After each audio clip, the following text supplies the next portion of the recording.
हज़रत फ़ुज़ैल बिन अय्याज़ बहुत बड़े बुजुर्ग गुजरे। जवानी का ज़माना था तो एक खातून से आशनाई हो गई, मोहब्बत का रब्त कायम हो गया। तो ज़ाहिर जवानी मस्तानी होती है और जुनून का एक शोबा कहा गया है जवानी को। और फिर दिल में इस तरह के रुझान पैदा हो जाएं तो फिर वो जुनून कई गुना बढ़ जाता है। तो उसके साथ वक्त तय किया और उसके मिलने के लिए बेताबी के साथ उन घड़ियों का, उन लम्हों का इंतजार करने लगे। खैर, जब वो वक्त आया तो उसके घर की तरफ चले और उसके घर की दीवार फलांगने लगे थे कि साथ वाले मकान से किसी कारी कुरान की तिलावत की आवाज कानों में पड़ी। और वो पढ़ क्या रहा था, अलम यान लिल्लज़ीना आमनू अन तख़शअ क़ुलूबुहुम लिज़िक्रिल्लाह वमा नज़ल मिनल हक़। क्या अहले ईमान पे वो वक्त नहीं आया कि उनके दिल अल्लाह के जिक्र और अल्लाह की याद, उसकी मोहब्बत में तड़प उठें और वो खौफ खुदा में मुब्तला हो, और जो नाजिल हुआ कुरान, उस कुरान की मोहब्बत में उसके दिल में खशियत पैदा हो। बस ये कानों में पड़ने की देर थी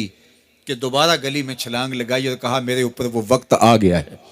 और जंगलों को रोते हुए निकले और हजरत फ़ुज़ैल बिन अय्याज़ फिर वलियों के इमाम करार पाए। इस आयत ने उनकी जिंदगी बदल दी। किसी की 30 साल, किसी की 40 बरस, किसी की 50 साल, किसी की 60 साल जिंदगी यहाँ मौजूद लोगों में से किसी की इससे भी ज्यादा और किसी की कम। इस आयत करीमा को जरा अपने ऊपर वारद करें तो अल्लाह हमें नसीब कर दे कि हमारे दिल तेरे खौफ से कांप उठे और तेरी खशियत से हमारे दिल लर्ज उठें और कुरान के साथ हमारा रब्त मजबूत और मुस्तहकम हो जाए और हम ये इकरार करते हुए तेरे हुजूर हाजिर हो जाएं, मालिक वो वक्त आ गया है कि हमारे दिल तेरी याद से, तेरी मोहब्बत से, तेरे प्यार से माला माल हो गए और अपनी बाकी ज़िंदगी हम तेरे प्यार में, तेरी मोहब्बत में और तेरी याद में बसर करेंगे। हदीस पाक में आता है कि अगर कोई शख्स अल्लाह के खौफ से रोया और अल्लाह के खौफ से रोने की वजह से उसकी पलकों के बालों में से एक बाल की जड़ गीली हो गई, तो क़यामत के दिन वो बाल खड़ा हो जाएगा, अल्लाह या तो मुझे निकाल ले या इसे जन्नत अता फरमा दे। तो अल्लाह जल्ला शानुहु उस बाल को तो आंख से नहीं नोचेगा, बल्कि उस शख्स को अल्लाह जन्नत अता फरमा देगा। अल्लाह अकबर। गुनाहगार की आंख का पानी अल्लाह के गुस्से की आग को ठंडा कर देता है। इसलिए हमें रोने का कहा गया, फल यदहकू कलीलन वल यबकू कसीरा।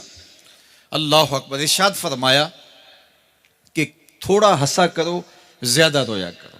सहाबा को हंसते हुए देखा तो आका करीम अलैहिस्सलाम ने फरमाया कि तुम्हारे तक अल्लाह की अमान नहीं पहुंची और तुम हंस रहे हो। अर्ज की हुजूर इसका कुफारा?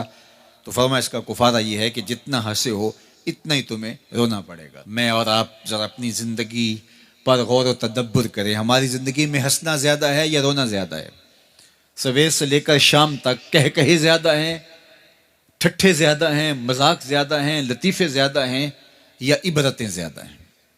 तफक्कुर ज्यादा है, तदब्बुर ज्यादा है, सोच विचार ज्यादा है, याद इलाही में तड़पना ज्यादा है, आंखों से याद खुदा में बहने वाले आंसू ज्यादा हैं, या गफलत से फूटते हुए कह कहे ज्यादा है? मुझे और आपको अपनी जिंदगी का जरूर मुहासबा करना चाहिए। ठट्ठों से, मजाक से हमारी मजलिसें भरपूर होती हैं। हम दिन में जितना हंसते हैं, क्या उसका 10वां हिस्सा भी हम तन्हाई में बैठ के अल्लाह की याद में रोते हैं? अगर ऐसा है तो मुबारक हो, और अगर ऐसा नहीं है तो अल्लाह से आंसू मांगो, अल्लाह से दर्द मांगो, उसकी याद में रोना मांगो, उसके जिक्र में तड़पना मांगो, उसकी मोहब्बत में बेताबियां मांगो, आंसू मांगो, सिसकियां मांगो, तड़पने फड़कने की तौफीक दे, दिले मुर्तजा सोज़ सिद्दीक दे। उसके हुजूर अर्ज करो कि मालिक हमें तड़प दे, हमें सोजो गदाज दे, हमें कैफो सुरूर की दुनिया नसीब फरमा दे, हमारी आंखों को आंसुओं का जमाल अता कर दे।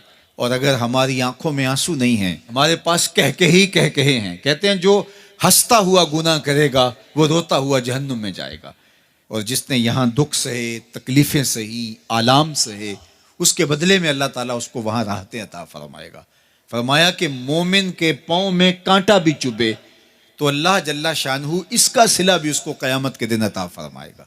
तो ये जो तफक्कुरात हैं, ये जो दुख आते हैं, ये जो तकलीफ़ें आती हैं, मसाइब आते हैं, मुश्किलात आती हैं, अज़ियतें हमें पहुँचती हैं, तो इस पर सब्र करना चाहिए और अल्लाह का शुक्र अदा करना चाहिए कि हम इन मसाइब से गुजर रहे हैं, इन मुश्किलों से गुजर रहे हैं।